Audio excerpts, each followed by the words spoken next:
Muy buenos días, bienvenidos a este tiempo devocional. Hoy, abril 19 del 2021, continuamos con la lectura de la Biblia en un año. Hoy corresponde leer Hechos capítulo 7 del 23 al 60, Deuteronomio 31 y 32 y Job capítulo 19. Hechos 7, 23 al 60, Deuteronomio 31 y 32 y Job capítulo 19.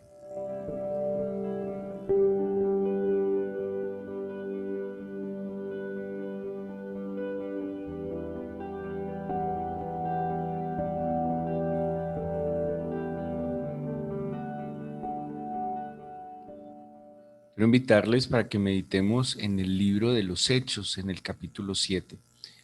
El capítulo 6 plantea una necesidad y una dificultad que se está presentando en la iglesia en la medida en que ellos están creciendo. Los apóstoles identifican, o más bien se da la necesidad de irse organizando. Eh, la labor se iba incrementando. Acordémonos que ellos inicialmente están practicando el culto a Dios como ellos conocían, que implicaba ir al templo de Jerusalén. Ellos, los primeros cristianos, son judíos, y ni siquiera en ese momento podemos decir que se pudiera decir o que se pudiera expresar judíos convertidos. Simplemente eran judíos nacidos en la nación de Israel, practicantes de la religión judía, que habían aceptado al Señor Jesús como Mesías. Y ellos en su primer momento, mientras iban evangelizando, dando a conocer al Señor Jesús, ni siquiera podíamos hablar de una nueva fe, de una nueva religión. Simplemente era que aceptaran al Señor Jesús como Mesías, el Mesías judío, el Mesías que ellos habían esperado, que había sido anunciado a través de las profecías. Los apóstoles y los nuevos discípulos entonces se reunían en las casas, y así nos lo cuenta los primeros capítulos de Hechos. Compartían, tenían tiempos de compartir los unos con los otros, compartían las oraciones, hacían bien con el pueblo, pero seguían yendo al templo. Ellos se reunían en el templo. Estas visitas al templo, o estas encuentros en el templo donde iban a dar culto, pues generalmente trajo algunas consecuencias no muy favorables, como persecuciones, encarcelamientos, porque ellos en el templo, aunque iban a rendir culto, el culto judío, pues también compartían las enseñanzas del Señor Jesús, y pues generaba muchas situaciones. El punto es que la iglesia crece.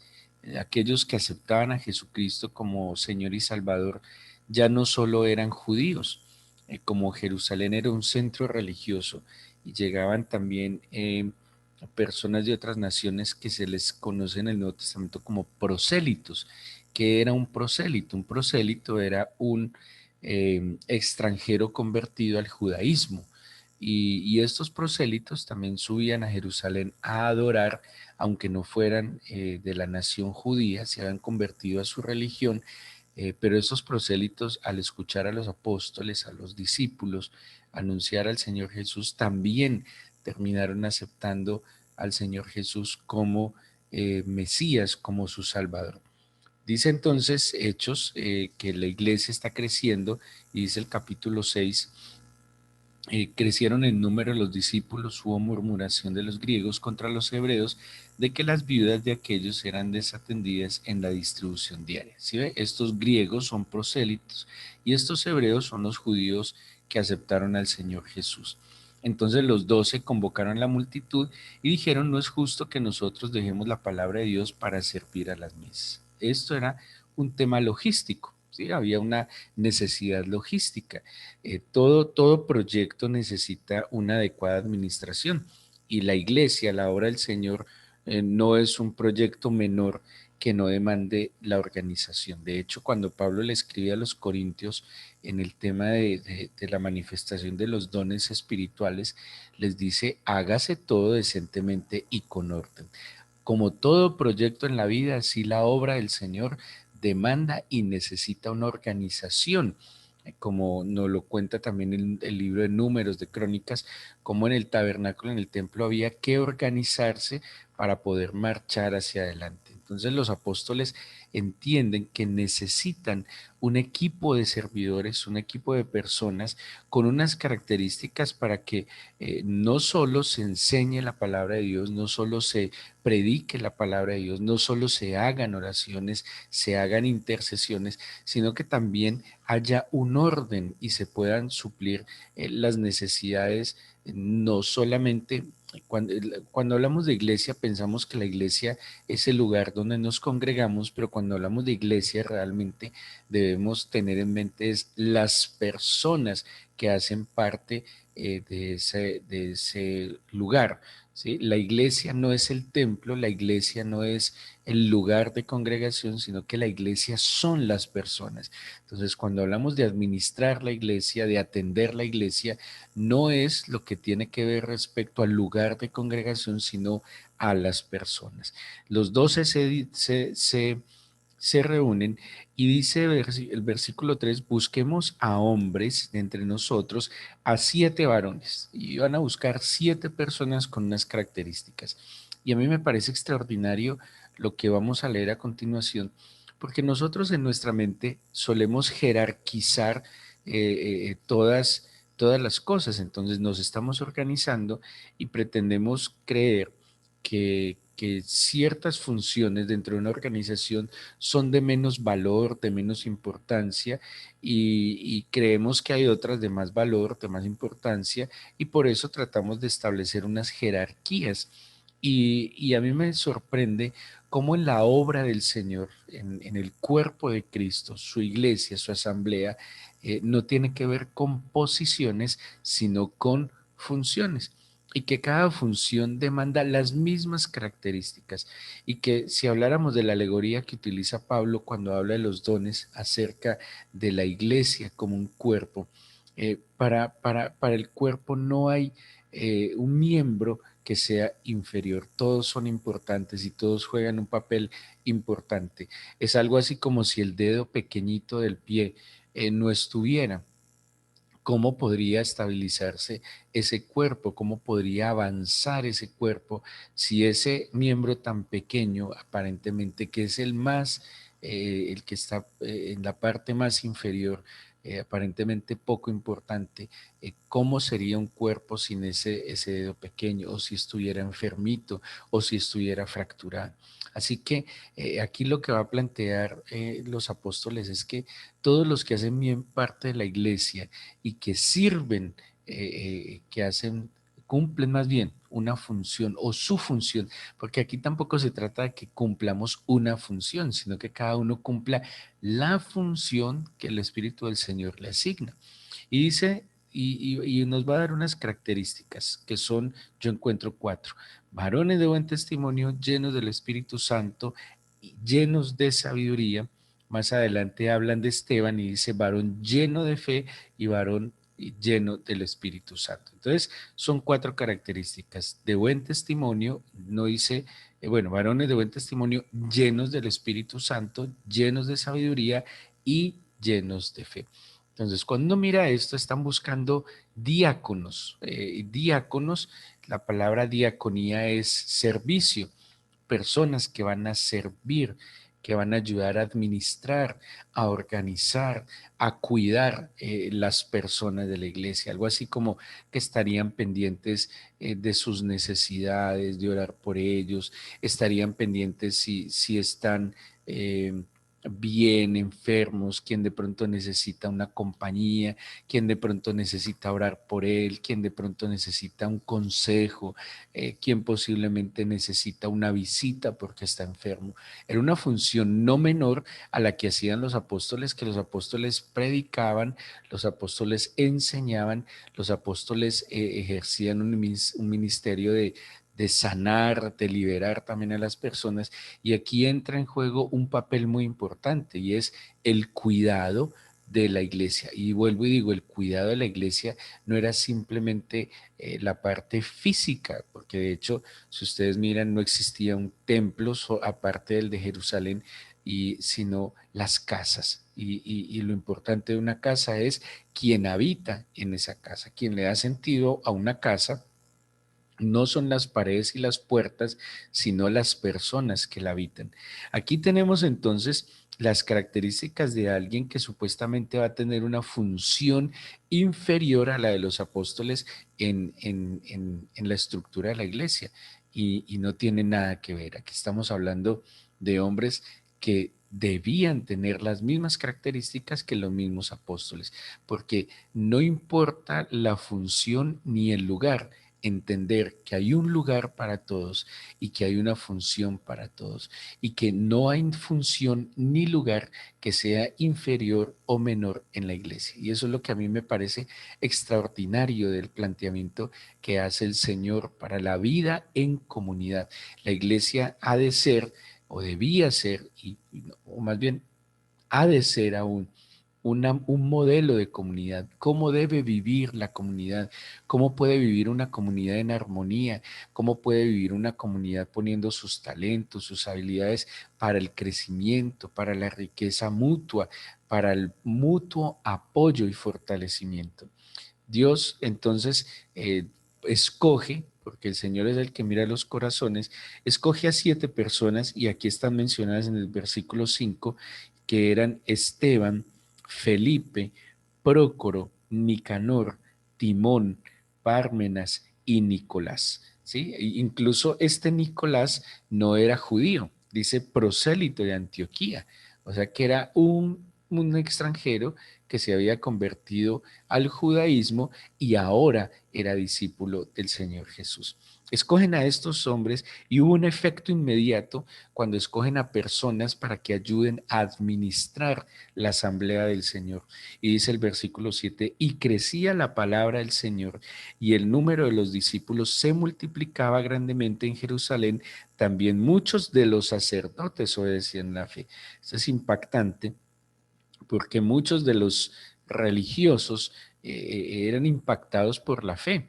¿Gracias a qué? A que había organización, gracias a que había cuidado mutuo, a que había personas que llenas del Espíritu, que eran de buen testimonio, que eran llenas de sabiduría y que tenían fe, estaban ayudando a los apóstoles al cuidado de la asamblea, estaban ayudando a atender a las personas de la asamblea. Y esto tuvo que haber impactado mucho, tanto que los sacerdotes, que muchos sacerdotes también se congregaban. El versículo 8 nos va a plantear una demostración de las características de estos 7 diáconos, o 7 servidores, o 7 administradores. Y dice, habla de Esteban, y dice que Esteban estaba lleno de gracia y de poder. O sea que aquí este versículo nos está dando otras 2 características de estos fieles servidores y administradores de la Asamblea de Dios. Teníamos entonces buen testimonio, llenos del Espíritu, llenos de sabiduría, llenos de fe, y aquí le está agregando además llenos de gracia y de poder, y hacía grandes prodigios y señales entre el pueblo. Si ven que no era simplemente alguien que atendía las mesas, no era simplemente alguien que se encargaba de la logística, no eran personas que estaban capacitadas espiritualmente para atender y para servir al Señor sirviéndole al prójimo.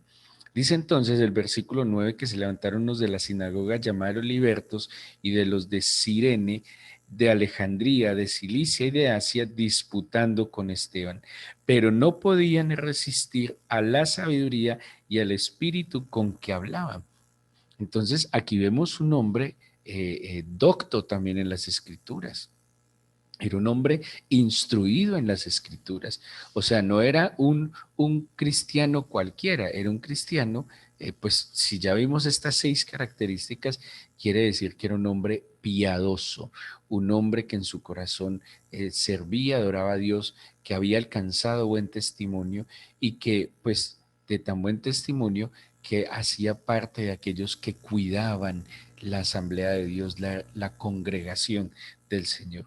Y como habíamos estudiado, una predicación, una enseñanza, un mensaje ungido por el Espíritu Santo va a generar dos cosas en los oyentes. O genera conversión, o que es también arrepentimiento, o genera resentimiento.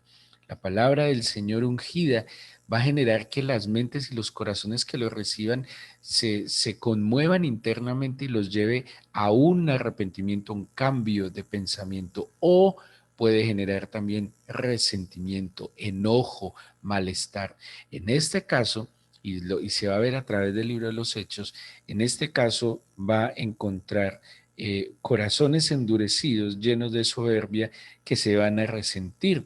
Y por eso dice el versículo 10, no podían resistir la sabiduría y al espíritu con que hablaba. ¿Qué hicieron? Sobornaron, mintieron, engañaron y los trajeron delante del concilio, buscaron falsos testigos y decían que Esteban no cesaba de hablar herejías en contra del templo. Es así entonces como Esteban, puesto en pie, abre sus labios a partir del capítulo 7, versículo 1, y empieza a darles un eh, paseo, digámoslo de alguna manera, los lleva a través de la narración de la Torá, del Antiguo Testamento, a los del concilio. Y empieza a ilustrarles a través de la escritura, desde los mismos padres, patriarcas, desde Abraham, de Isaac, de Jacob, de los patriarcas, los trae a través de la historia del pueblo de Israel en Egipto, la liberación en cabeza de Moisés y Aarón, hasta que son introducidos a la tierra prometida. Ese capítulo 7, para aquellos que quieran ver un resumen del Antiguo Testamento, es un resumen del Antiguo Testamento. Es una lección de Antiguo Testamento de Esteban delante del concilio. Póngale cuidado. Y estamos hablando, se supone, de un hombre que era quien atendía las mesas, digámoslo así. O sea, que no era simplemente quien atendía las mesas, era un hombre que cuidaba, digámoslo, podríamos expresarlo, que Esteban y estos 6 hombres que le acompañaban eran como una especie de pastores y maestros dentro de la iglesia primitiva. No eran simplemente los que organizaban las cosas, porque la principal administración no es de las cosas, sino de las personas.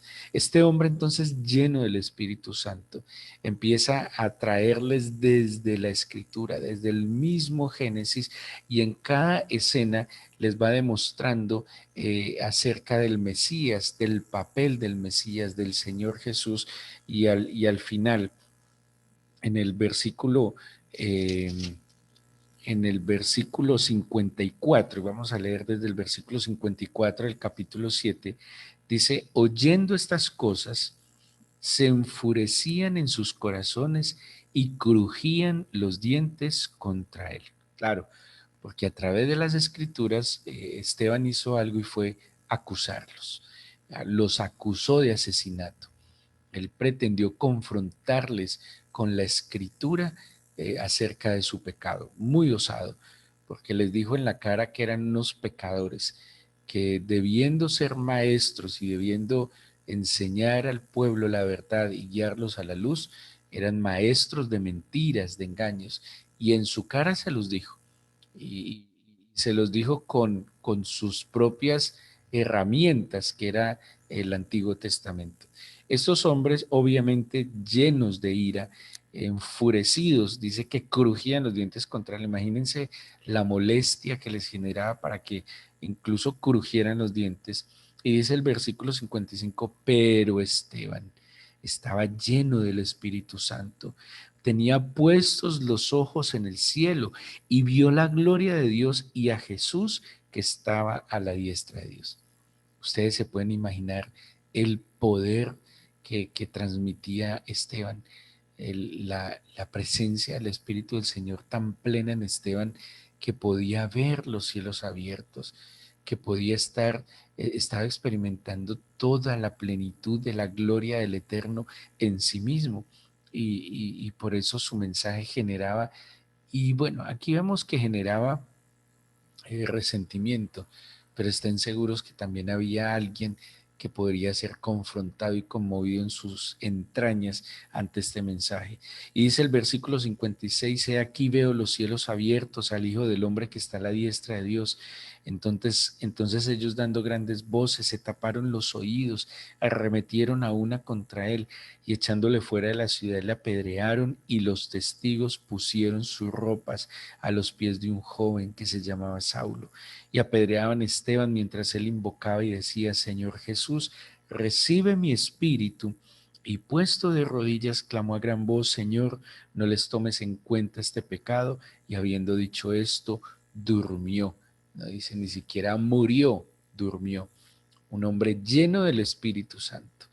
Y aquí hay algo muy importante, que la muerte de Esteban, tal cual como dice la escritura, que una semilla para que dé fruto debe morir y caer en la tierra. Esteban fue la semilla para que surgiera un gran fruto y o más bien un gran árbol que iba a dar gran fruto, que es el ministerio de Pablo de Tarso. Porque este hecho de la muerte de Esteban fue el detonante para la conversión de Pablo de Tarso, para que Pablo de Tarso reconociera, aceptara al Señor Jesús como el Mesías, como el Señor y Salvador. Así que este hombre lleno de Dios, lleno de fe, lleno de sabiduría, lleno de poder, lleno de gracia, este hombre que estaba lleno de buen testimonio, que se supone que era un simple sirviente, porque así se vería a los ojos de los hombres, era un hombre que Dios le había encargado una labor de a través de su mensaje que llegara a los pies del Señor Jesús, un hombre que iba a ser usado de gran manera como lo fue Pablo de Tarso. Esteban tuvo la fortuna de reunirse con el Señor. Estén seguros que Esteban no sintió ninguna de las piedras que cayó sobre su cuerpo, que lo laceraron. ¿Y por qué no sintió nada en su cuerpo? Porque su alma y su espíritu estaban llenos del Señor, porque podía ver la gloria del Señor, porque estén seguros que el Señor llevó su espíritu y su alma en completa paz. Y cuando vemos este hombre, no vemos un hombre lleno de angustia, de miedo, de temor, sino por el contrario, un hombre lleno del amor y de la gracia del Señor, que se convirtió en un testimonio, en una semilla extraordinaria para que diera un gran fruto.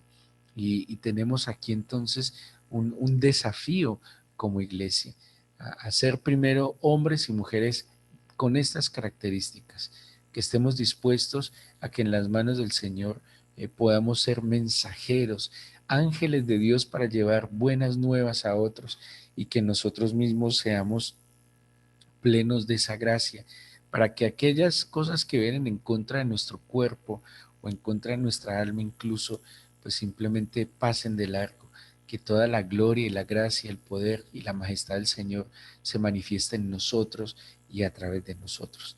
Pidámosle hoy a Dios, en el ejemplo de estos 7 hombres, que el Señor nos permita desarrollar individualmente y como iglesia estas características. Disponga su corazón, cierre sus ojos y abra sus labios y pidámosle al Señor que, que nos permita ser llenos de fe. Dígale a Dios de esta manera: aumenta la medida de mi fe, Señor. Yo te suplico en el nombre de Jesús, Padre eterno, que aumentes la medida de mi fe. Porque como dice el libro de los Hebreos, a través de la fe es que alcanzamos buen testimonio. Y Esteban y estos hombres eran llenos y tenían buen testimonio porque tenían la fe suficiente que les permitía modelar, que les permitía ser un ejemplo. Dígale, Señor, dame la medida de fe para este día y para esta semana. No me dejes sucumbir ante las situaciones que se presentan y se presentarán, sino que, como dice el mismo libro de Hebreos, la fe y la esperanza sea la firme ancla de mi vida, que no me permita, Señor, divagar de un lado para otro. Te suplico, Padre del cielo, como tú lo dijiste, Señor Jesús, que si nosotros le pidiéramos al Padre tu Espíritu, Él nos lo daría. Hoy te pido, Señor, que tu Santo Espíritu se manifieste en mi vida. Llena esta copa, Señor. Llena esta vasija del poder de lo alto. Que tu Santo Espíritu me unja, Señor. Dame la unción necesaria para hoy y esta semana, así como te pido que me des la medida de fe necesaria. Dame, Señor, la unción necesaria, la manifestación de la plenitud de tu Espíritu necesaria para dar buen testimonio. Que tu Santo Espíritu me llene de sabiduría, que tu Santo Espíritu me llene de gracia, que tu Santo Espíritu me llene de poder, Señor. Yo te suplico, por favor, que me permitas hoy y esta semana experimentar, ver los cielos abiertos, que así como Esteban expresó, veo al Hijo del Hombre, veo al Hijo de Dios sentado a la diestra de la majestad del Padre. Que yo pueda ver tu gloria, Señor, en cada paso que dé, en cada obra que emprenda, Señor.